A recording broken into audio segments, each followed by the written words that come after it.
गर्मियों की छुट्टियां और जुलाई थी सैड।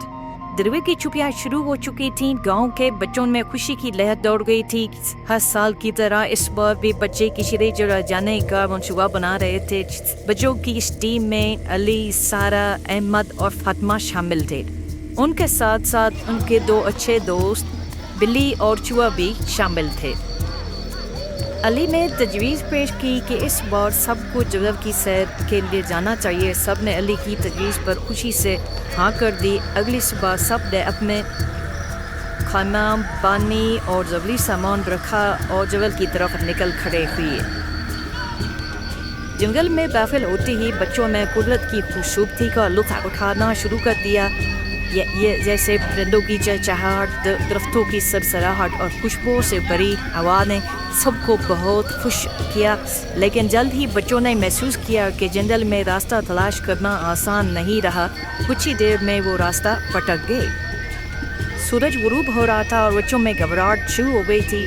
बहादुर बी और चूहे ने बच्चों को सलीब दी कि हम रास्ता तलाश कर लेंगे, घबराने की ज़रूरत नहीं है। बहादुर बी ने एक मंसूबा बनाया। इसने बच्चों को कहा कि सबको मिलकर एक दूसरे का हाथ पकड़ लें और सिरवी लाइन में चले ताकि कोई मज़ीद रास्ता ना भटके। चूहा जो है वो दफ्तों पर चढ़कर रास्ता दिखाने की कोशिश करता रहा।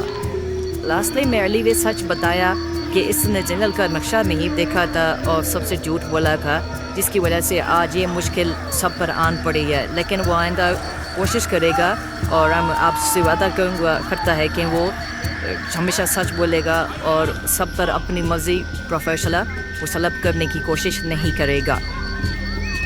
चूहे और बिल्ली की मदद से आखिरकार रास्ता मिल गया। सब ने गांव का रास्ता ढूंढ लिया।